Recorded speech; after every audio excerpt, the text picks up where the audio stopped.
Hey, this is Matt. Once again, welcome back to the videos. The paid request this time for Joseph. Sorry about the long wait. Took me a bit to find the film, at least a good one with subtitles. But I did, so thank you so much for that. And for those interested in requesting any type of videos, topics, reactions, commentaries, what have you, feel free to send it either directly to my PayPal or join my Patreon. Both links are down below in the info box. It could be for pretty much any type of video. And this is for the John Woo film Just Heroes from 1989. Sort of the John Woo film that's fairly forgotten. Like, no one ever mentions this film. And watching it, I can see why, but I do like it. I did like the film. I'm a sucker for the heroic bloodshed. When you have a finale with the gun blasting, squib exploding, two guns, shotgun, everyone being shot to shit. Kind of hard for me to get mad at the film. And you have the John Woo touches. You have the slow motion. You have the blood squibs. You got the saxophone music at times. You got Danny Lee in the film, who was in The Killer with Chow Yun-fat. I also remember him from this film I grew up with called Inframan. I'm like, it's the Inframan. So he's in the film. He's one of the stars. Very early role you have with Stephen Chow, who would go do films like Shaolin Soccer, Kung Fu Hustle. So it's interesting to see a very young Stephen Chow in this. And the plot is pretty pedestrian. You have triads. You have three people vying for position of the boss. You have Danny Lee as Sal, who seems like the guy to get it, but there's a lot of people under that don't want him to get it. And he's got a wife. You have Ty, who a bit more of the hothead guy. And then you have Wei, I should say Wei, which you find out he's chosen, but he's left the life of the triads. He just wants to be a fisherman, run a fishing service on his boat with his buddy. It doesn't want any part of this. So those are your three main guys. So three are up for the control of the organization. One thing leads to another, and the boss gets killed. And they're trying to figure out who did it. There's some twists and turns and frame-ups. Danny Lee's character gets framed for it. Stephen Chow plays a guy named Jackie, who works with Ty, the hothead guy, who instantly believes that, yes, this message that said Danny Lee did it, it must be him. Is very adamant to help his older brother, his, I don't know what you call it. To him, his boss, Ty. No, you should be the boss. Danny Lee needs to be getting rid of. Danny Lee gets the position, but he's worried about his family. And there's not a lot of action. I would say there's probably four set pieces of action. 4 set pieces. And they're fun to watch, don't get me wrong. They're not up to the level of Bullet in the Head, or The Killer, or Hard Boiled. Even Once a Thief, I would put above this. Because Once a Thief, when that movie got going, I really enjoyed the second half of that film. Because the first half I wasn't sure, but the second half I really enjoyed. So I wish a lot of these films would be available to be picked up, like Bullet in the Head and Once a Thief. I would love to get them for the collection. But this one, it's not as much action as the others.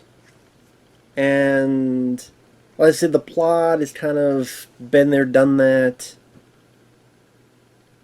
But it's serviceable. The action set pieces, you have one at the beginning where there's a shootout among this boat where Danny Lee rides in on his motorcycle and sunglasses and shoots some people. There's a second action set piece where There's this meeting being held. Danny Lee's wife has been hurt. He thinks this guy did it. Of course, he really didn't. So a shootout happens in this meeting outside. Did some decent stunt work. Danny Lee getting out of the way of a vehicle that would have smashed him, and one guy gets shot in the neck, and then soon after gets run over by the fucking car.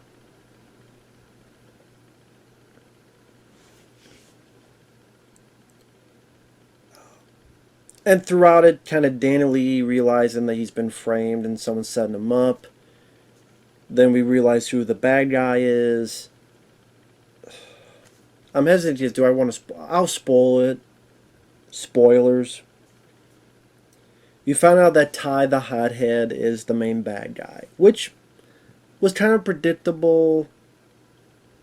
Considering like other people like Danny Lee seemed like the genuine nice guy with the wife. You had the one guy that wanted nothing to do with the business and always wanted to be kept away. So the one guy that we see early on being a hothead, and even Danny Lee's like, he's dead. Just wanted to make sure. And then you see that he has this girl who you realize used to be with whatever the fuck his name is. I'm bad with pronunciations. The guy with the fishing boat. She loved him, but he wanted to leave the triads and find another spot. So while she's with Ty, she's depressed, upset, angry. Probably because also she's hanging out with this fucking guy. And you tell that he's using this Stephen Chow's character Jackie, because Jackie tried to get Danny Lee killed. He failed. He said, I'll take the blame for you, brother. Goes to jail, turns himself in. He also manipulates the fishing boat guy, saying, yeah, I think Danny Lee really did do it. So, spoilers, you make you think that that guy shoots Danny Lee and kills him. And that's when Ty is happy and now, okay, kill Stephen Chow in jail. This woman that was with me who liked the fishing boat guy, she slit her wrist. So don't have to worry about her. Time for me to take control of the business. But when the girl had slit her wrist, her love, the fishing boat guy, was nearby, and she told him the whole truth. That actually it's that guy, Ty, who's a dick face. He's the one killing everybody. He's the one who really killed the boss. So thus, him and Danny Lee fake Danny Lee's death, and that's where you get to... Well, I said 4. There's one flashback bit where Danny Lee and the fishing boat guy, like, kind of that guy's last job, they're in the warehouse. And again, decent old school John Woo action fun. You know, guns I never have to reload, people falling, things exploding. Just nothing on the level of Hard Target or Hard Boiled or any of that. But still fun to see, because again, I'm a sucker for the John Woo heroic bloodshed, especially ones I've never seen before.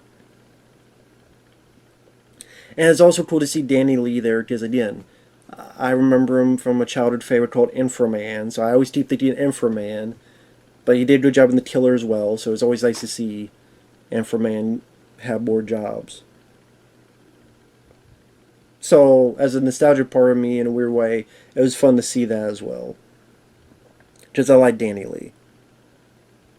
I didn't mind the guy who played the fishing boat captain, which I keep calling that, because W-A-I, I'm not sure if that's pronounced way or Y. I'm bad with pronunciations, I apologize. And the third act is a fun sequence. I would say that alone made it worth the watch. When the shit hits the fan, the Ty and the bad guys are there, the fishing boat guy comes in, and then Danny Lee's alive, he's got the shotgun, and you get great finale. You even have the fishing boat guy's buddy stop by, and he references A Better Tomorrow. It's like, this is like A Better Tomorrow. And he starts hiding guns in vases, because this guy thinks this is all My God, this is so cool. Until his buddy had to tell him, no, this isn't cool. You think that's cool? Look at that. Look at that. But his buddy thinks it's like the movies and so cool. So, not too many I can think of that breaks the wall in referencing a John Woo film. Like I say, he's referencing A Better Tomorrow, which might turn some people off. I thought it was kind of funny, I will admit. And just, classic John Woo stuff, that finale. Chandeliers being shot off and diving out of the way, shooting through doors, shotgun out of ammo, so beating the shit out of the guy and push him off the scaffold down the stairs, having to roll down the stairs and shoot a guy, just cool stuff. It's like I say, it's worth a watch just to see that finale alone. It's not hard boiled finale, it's not bullet in the head finale or hard target, but like I say, it wasn't nothing that made me mad about it. I don't think it's a bad movie.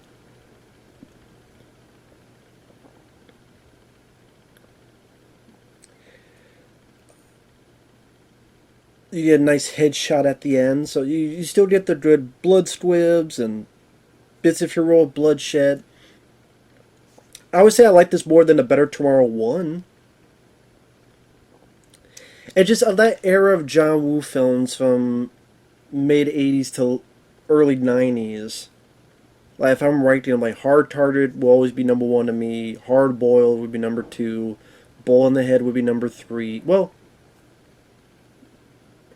let's take Broken Arrow out of the equation, because I love Broken Arrow.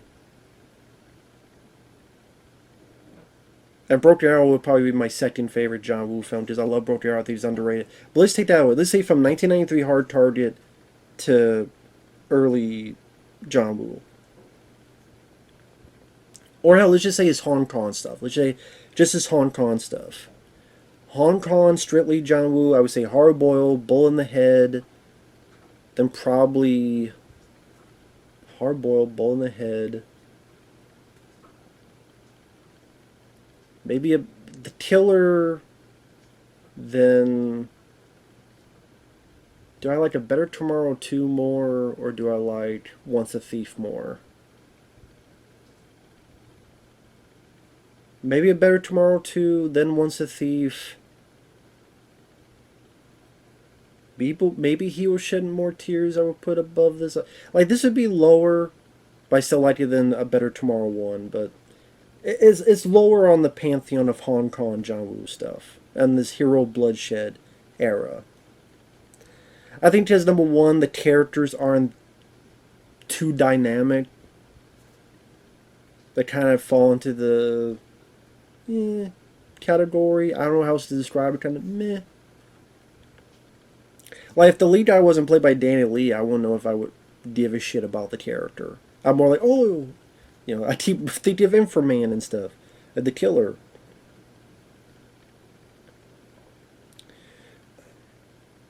It feels like familiar stuff of John Woo that did it better in other movies.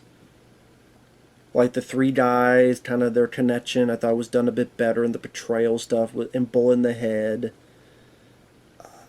Danny Lee, John Woo are better in The Killer. Shootout in the House is good, but I would say I probably even like the shootout in Once a Thief a bit better in the finale of that film. It's stuff that reminds you of John Woo stuff, but you've seen it done better. But it's still a decent film. It's just not up to par above a lot of the other stuff he did. Which I know is a hard thing to compare it to, because a lot of them are pretty damn good, but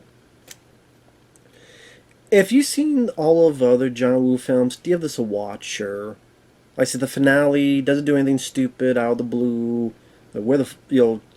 Sometimes some films do like a complete tonal shift. It doesn't do that. Ends on a satisfying enough way. Bloody way. Like I said, interesting to see Stephen Chow in an early role.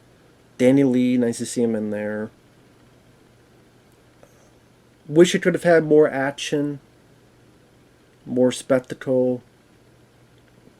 Wish maybe the characters had a little bit more I don't want to say personality, but a little bit more to them to make their personal stories a bit more interesting. The villain reveal a little bit more surprising because I could make a good guess who the villain was, and I was right. So it was a little bit predictable. Yeah, as is. Yeah, I could see why not many people talk about this film compared to other John Woo movies. But like I said, I can't say it's a bad film. Fucked a little better than a lot of the stuff I see this year.